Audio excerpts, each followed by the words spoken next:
काय तुमच्यासोबत सुद्धा असंच होतं की सकाळच्या घाईघाईमध्ये मटकीची सुकी भाजी केली तर लवकर शिजत नाही, कधी कधी कच्चीच राहते. तर चला मग आज आपण मटकी शिजवून मटकीची सुकी भाजी कशी बनवायची याची रेसिपी पाहू. नमस्कार, तुमच्या आमच्या फ्लेवर स्टुडिओ यूट्यूब चॅनलमध्ये मी तुम्हा सर्वांचे स्वागत करते. सकाळच्या घाईमध्ये नवऱ्याच्या टिफिनसाठी असो व मुलांच्या टिफिनसाठी 10 मिनिटात तयार होणारी मटकीची सुकी भाजी बनवण्यासाठी येथे मी मोड आलेली मटकी घेतली आहे. आता आपण ही मोड आलेली मटकी स्वच्छ निवडून 2 ते 3 पाण्याने स्वच्छ धुवून घेणार आहोत. मटकी स्वच्छ धुवून झाल्यानंतर आता आपण सर्वप्रथम ही मटकी शिजवून घेणार आहोत. मटकी शिजवण्यासाठी येथे मी कढईमध्ये 1 टीस्पून तेल गरम करून घेतले आहे. आपले तेल छान प्रकारे गरम झाल्यानंतर आता आपण त्या तेलामध्ये 1 टीस्पून जिरे, आपले जिरे छान प्रकारे फुलल्यानंतर आता आपण यामध्ये 1 छोटी वाटी शेंगदाणे टाकून घेणार आहोत. तुम्हाला जर शेंगदाणे आवडत नसेल तर तुम्ही वापरले नाही तरी चालेल. शेंगदाणे टाकून झाल्यानंतर आता आपण यामध्ये 6 ते 7 बारीक चिरून घेतलेल्या लसूण पाकळ्या टाकून घेणार आहोत. लसूण व शेंगदाणे टाकून झाल्यानंतर आता आपण हे सर्व 1 मिनिट चांगल्या प्रकारे तळून घेऊ. हे सर्व 1 मिनिट चांगल्या प्रकारे तळून झाल्यानंतर आता आपण यामध्ये 1 टीस्पून हळद व त्याचसोबत चवीपुरते मीठ टाकून घेणार आहोत. मीठ व हळद टाकून झाल्यानंतर आता आपण हे सर्व चांगल्या प्रकारे मिक्स करून घेऊ व 1 सेकंद हे सर्व चांगल्या प्रकारे तळून घेऊ. 1 सेकंद हळद चांगल्या प्रकारे तळून झाल्यानंतर आता आपण यामध्ये स्वच्छ धुवून घेतलेली मटकी टाकून घेणार आहोत.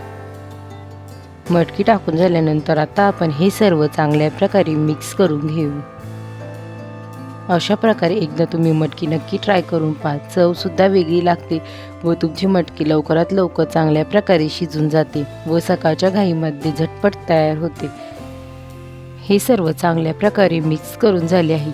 आता आपली मटकी लवकरात लवकर चांगल्या प्रकारे शिजण्यासाठी आपण यामध्ये थोडेसे पाणी टाकून घेणार आहोत. येथे आपण मटकीची सुकी भाजी करत आहोत म्हणून येथे मी 1 चम्मच पाण्याचा वापर केला आहे. पाणी टाकून झाल्यानंतर आता आपण या कढईवर झाकण ठेवून 5 मिनिटांसाठी ही मटकी चांगल्या प्रकारे शिजवून घेऊ. 5 मिनिटांनंतर आता आपण कढईवरचे झाकण काढून घेऊ. तुम्ही पाहू शकता आता आपली मटकी छान प्रकारे शिजली गेली आहे. आता आपण एकदा हे सर्व चांगल्या प्रकारे मिक्स करून घेऊ व ही मटकी कढईमधून काढून घेऊ. मटकी कढईमधून काढून घेतल्यानंतर आता आपण त्याच कढईमध्ये 1 टेबलस्पून तेल गरम करून घेतले आहे. तेल छान प्रकारे गरम झाल्यानंतर त्यामध्ये बारीक चिरून घेतलेल्या हिरव्या मिरच्या, 1 टीस्पून जिरे, त्याचसोबत 1 मीडियम साईजचा बारीक चिरून घेतलेला कांदा टाकून घेऊ. आता आपण या कांद्याला हलकासा गुलाबी रंग येईपर्यंत तळून घेणार आहोत. याआधीसुद्धा मी मटकीच्या वेगवेगळ्या प्रकारच्या रेसिपी तुमच्यासोबत शेअर केल्या आहेत. त्यांची लिंक मी डिस्क्रिप्शन बॉक्समध्ये दिली आहे, तुम्ही जाऊन चेक करू शकता. तुम्ही पाहू शकतात आता आपल्या कांद्याला हलकासा गुलाबी रंग येण्यास सुरुवात झाली आहे. आता आपण यामध्ये 1 टीस्पून आलं लसूणची पेस्ट टाकून घेणार आहोत. आलं लसूणची पेस्ट टाकून झाल्यानंतर आता आपण हे सर्व चांगल्या प्रकारे मिक्स करून घेऊ. तुम्हा सर्वांना जर माझ्या रेसिपी आवडत असतील तर रेसिपींना लाईक करा आणि शेअर करा व अशाच नवनवीन रेसिपींसाठी आपल्या फ्लेवर स्टुडिओ यूट्यूब चॅनलला सबस्क्राईब करा. त्यासोबत शेजारील बेल आयकॉनला प्रेस करा म्हणजे तुम्हाला येणाऱ्या सर्व नवीन रेसिपींचे नोटिफिकेशन सर्वात पहिले मिळेल. आता आपल्या कांद्याला छान असा गुलाबी रंग आला आहे. आता आपण यामध्ये 1 मीडियम साईजचा बारीक चिरून घेतलेला टोमॅटो टाकून घेऊ व हे सर्व चांगल्या प्रकारे मिक्स करून घेऊ.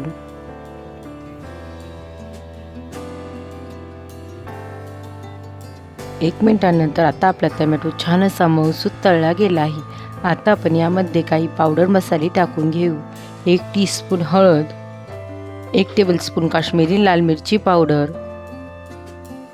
1 टीस्पून धने पावडर व त्याचसोबत चवीपुरते मीठ. मटकी शिजवताना सुद्धा आपण मिठाचा वापर केला आहे म्हणून मिठाचा अंदाज थोडा कमीच ठेवावा. सर्व मसाले व मीठ टाकून झाल्यानंतर आता आपण हे सर्व चांगल्या प्रकारे मिक्स करून घेऊ व 1 मिनिट हे मसाले चांगल्या प्रकारे तळून घेऊ.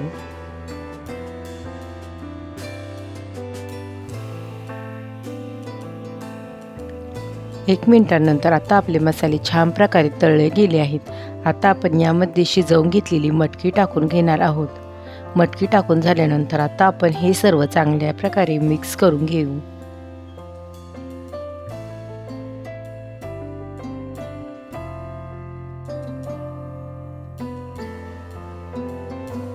हे सर्व छान प्रकारे मिक्स करून झाल्यानंतर आता आपण या कढईवर झाकण ठेवून ही मटकी 1 मिनिटांसाठी छान प्रकारे वाफवून घेऊ.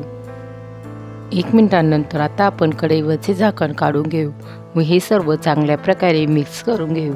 आता आपली मटकी मसाल्यांसोबत छान अशी वाफवली गेली आहे. आता आपण गॅस बंद करून घेऊ. गरमागरम अशी सुकी मटकीची भाजी बनवून तयार आहे.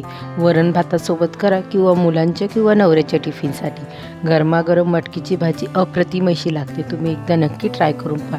रेसिपी कशी वाटली मला कमेंट करून नक्की सांगा. रेसिपी आवडली असेल तर रेसिपीला लाईक करा, शेअर करा व चॅनलला सबस्क्राईब करा. पुन्हा भेटूया आपण अशाच एका नवीन रेसिपीसोबत. तोपर्यंत सर्वांनी काळजी घ्या. बाय.